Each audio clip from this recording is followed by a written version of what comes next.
اتنے بڑے مولوی کہ کائنات میں ایسا جیسا کسی مولوی نے ایسا کام نہیں کیا، لیکن وہ مولوی بھی مرتد ہو۔ السلام علیکم ورحمۃ اللہ وبرکاتہ۔ ناظرین، امید کرتا ہوں آپ تمام دوست خیر و عافیت سے ہوں گے۔ آپ نے یہ کلپ سن لیا اور آگے انشاءاللہ مکمل ویڈیو کو دیکھیں گے۔ دیکھیں ان کے اندر کیا کردار ہیں، لہٰذا آپ اس ویڈیو کو مکمل دیکھیں، دوسروں تک پہنچائیں، لائک اور سبسکرائب ضرور کر کے جائیں، تاکہ اس طرح ہم تک دینی باتیں اور اس طرح ہمیں ایسے انداز کے اندر ویڈیوز ملتے رہیں تاکہ تمام امت کو فائدہ ہوتا ہے۔ آپ کو حیرت ہوگی، اتنے بڑے مولوی گزرے ہیں، اتنے بڑے مولوی گزرے، اتنے بڑے مولوی کہ کائنات میں ایسا جیسا کسی مولوی نے ایسا کام نہیں کیا، لیکن وہ مولوی بھی مرتد ہو۔ اس کی زندگی میں اس نے کمال لوگوں کو دکھایا کہ جس کمال کا میں مالک ہوں، جن صلاحیتوں کا میں مالک ہوں، دنیا نے اس مولوی کا مقابلہ نہیں کیا۔ کائنات میں شاید قیامت تک اس کا مقابلہ نہ ہو سکے، لیکن اس مولوی کو بھی زندگی میں لوگوں نے بڑا کہا، لیکن وہ لوگ بعد میں پشیمان ہو گئے کہ ہم نے اس مولوی کو بڑا کیوں کہا۔ وہ مولوی آخر میں مرتد ہو گیا۔ ہمارے یہاں ایک تفسیر ہے، اس تفسیر کا نام ہے سواطع الالہام، 2 جلدوں میں ہے۔ سواطع الالہام، الہام کی روشنی، الہام کی روشنیاں اور الہام کے تارے، الہام کی روشنیاں اور الہام کے تارے، پوری تفسیر قرآن پاک کی 2 جلدوں میں، اس سے بڑی بڑی اس کی جلدیں ہیں، اس سے بڑی بڑی اس کی جلدیں ہیں۔ پوری تفسیر اس ظالم نے اول سے لے کر آخر تک بغیر نقطے کے لکھا ہے، کوئی ایسا لفظ نہیں لایا جس میں کوئی نقطہ ہو۔ آج کے سارے مولوی اپنے زور بھی لگائیں، کسی مولوی کی بات کو بھی طاقت نہیں اس طرح لکھ سکے۔ آج سارے مولوی اگر جمع ہو جائے نا، وہ اس طرح کریں، 2 جلدوں میں تفسیر لکھی اور بغیر نقطے کے لکھی، بغیر نقطے کے لکھی۔ الحمدللہ رب العالمین سے لے کر کے والناس تک اس نے پوری تفسیر لکھی 2 جلدوں میں، اور اس میں ایک نقطے والا لفظ نہیں لایا۔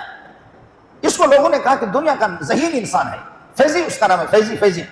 دنیا نے کہا کہ یہ دنیا کا ذہین انسان ہے، لیکن آخر میں جن لوگوں نے اس کے پیچھے جو چلے، جنہوں نے ان کو اپنا مرشد بنایا، جنہوں نے اپنا استاد بنایا، جنہوں نے اس کو اپنا آئیڈیل بنایا، ان کو آخر میں جا کر کے کلمہ نصیب نہیں ہوا، وہ مرتد ہو کر کے مر گیا۔ آخر میں جا کر کے وہ مرتد ہو کر کے مر گیا۔ آپ ناراض نہ ہو، ہمارے مولانا مودودی صاحب بڑے آدمی ہیں، میں ان کی بات نہیں کر رہا، ان کے استادوں میں ایک نیاز فتح پوری تھا، ان کے استادوں میں ایک نیاز فتح پوری۔ یہ نیاز فتح پوری جو مولانا مودودی کو مضمون نویسی سکھاتے تھے، میں حضرت مولانا مودودی کی بات نہیں کر رہا، ان کے استاد نیاز فتح پوری کی بات کر رہا ہوں۔ نیاز فتح پوری مرتد ہو کر کے مرا، اس کو کلمہ نصیب نہیں ہوا، آخر میں وہ اسلام سے منحرف ہو گیا، روگردانی کی۔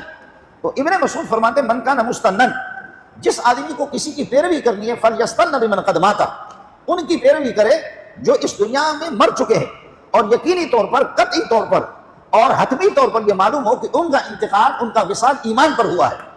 اور یہ گارنٹی آپ کسی کی نہیں دے سکتے، یہ گارنٹی کسی کی نہیں دے سکتے۔ ہمارے مولانا فضل الرحمان کے خلاف بہت لوگوں نے مضمون لکھا، تو پھر ایک مولوی صاحب نے خیبر پختون کی بڑی کوشش کی، اس نے کہا کہ جو بڑے بڑے مولوی ہیں وہ ان کے حق میں لکھ دو، تاکہ یہ جو مولانا پر لوگ مولانا کو گالیاں دیتے ہیں، مولانا کے جو خلاف ہے، یہ اس مخالفت میں، اس فتنے کے اندر، اس آگ کے اندر کچھ کمی آ جائے۔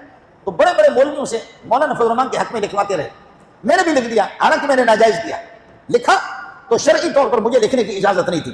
ہمارے شیخ مولانا سلیم اللہ خان صاحب نے فرمایا کہ زندہ آدمی کے بارے میں نہ لکھو، زندہ آدمی کے بارے میں نہ لکھو۔ مولانا فضل الرحمان اچھے ہیں، بڑے آدمی ہیں، مفتی محمود کے بیٹے ہیں، لیکن آپ کو کیا پتا ہے کہ اس کا انجام کیا ہوگا۔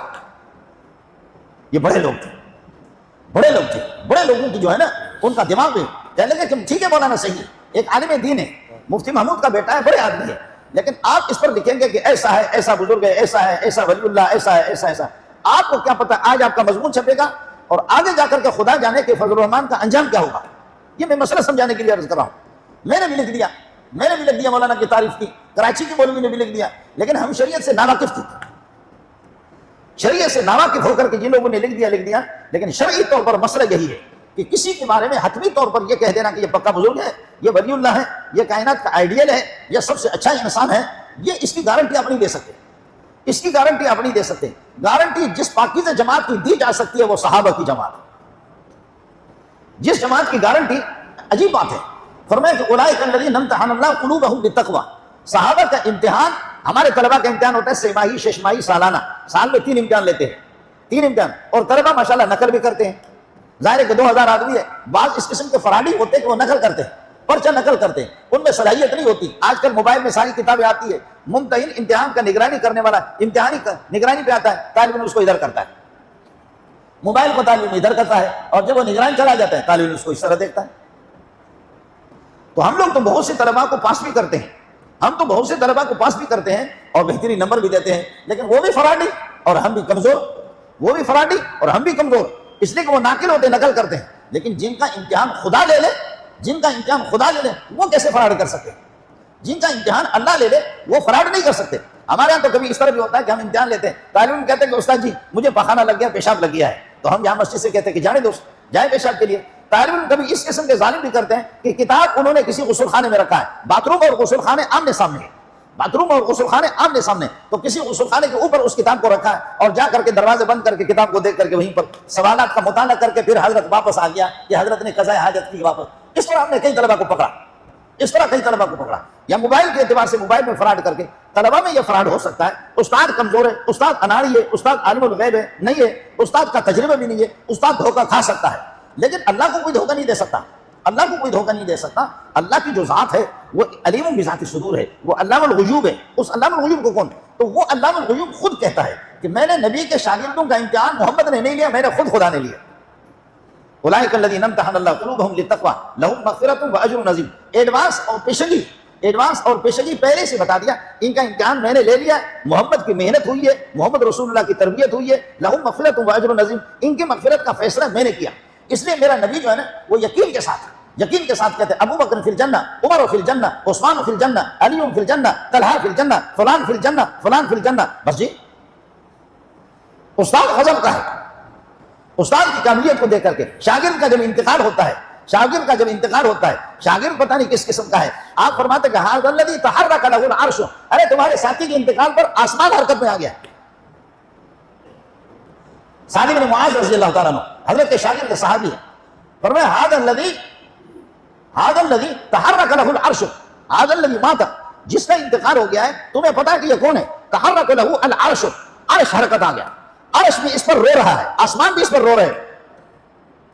اور ہمارا کوئی مردار اگر وزیر اعظم اور صدر مرے، خدا کی قسم ہماری مائیں بھی خوشی کریں، ہماری بہنیں بھی خوشیاں کریں، ہمارا کوئی مردار، ہم انتظار میں رہتے ہیں کہ یا اللہ یہ مردار کب مریں گے۔ ایک ظالم آتا ہے، اس ظالم پہ ہم کہتے ہیں کہ اللہ اس کو ہٹا دے۔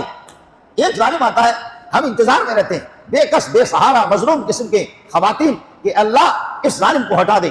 دوسرا، اللہ اس کو ہٹا دے۔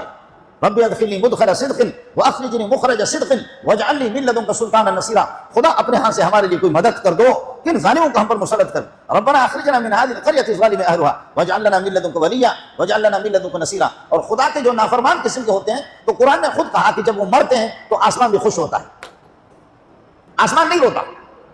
دیندار مرتا ہے، صحابہ سے بڑا دیندار کوئی بھی نہیں ہے، انبیاء سے بڑا دیندار کوئی نہیں ہے۔ اگر بے دین کافر اور بے دین جب مرتا ہے تو آسمان بھی خوشی کرتے ہیں، زمین بھی خوشی کرتے ہیں، آسمان بھی خوشی کرتے ہیں، زمین بھی۔ اور مومن جب مرتا ہے، ایمان والے مرتے ہیں تو آسمان بھی روتا ہے۔ قرآن میں 25واں پارہ ہے، سورہ دخان ہے، سورہ دخان میں فرمایا فما بکت علیہم السماء والارض وما كانوا منذرین، کافروں پر نہ آسمان روتے ہیں نہ زمین روتی ہے، نہ آسمان روتے ہیں ان کے مرنے پر نہ زمین روتی، بلکہ کافر کے مرنے پر اللہ خوش ہوتا ہے۔ اور جیسے آپ کھانا کھا کر کے کہتے ہو الحمدللہ الذی اطعمنا وسقانا وجعلنا مسلمین یا وجعلنا من المسلمین، جب یہ دعا آپ پڑھتے کھانا کھانے کے بعد شکر ادا کریں، کافر جہاں تباہ ہوتے تو اللہ خود خوشی مناتا ہے، اللہ تعالیٰ خود خوشی کرتا ہے۔ فقطع دابر القوم الذین ظلموا والحمدللہ رب العالمین، اچھا ہو گیا کہ کتے کے بچے مر گئے، اچھا ہو گیا کہ یہ ذلیل ہو کر کے مر گئے، اور میں اللہ خود پڑھتا ہوں الحمدللہ رب العالمین۔ فقطع دابر القوم الذین ظلموا، ظالموں کو جڑ سے اکھاڑ کر کے پھینکا گیا، ظالموں کو جڑ سے اکھاڑ کر کے ان کی جڑ تباہ کر دی۔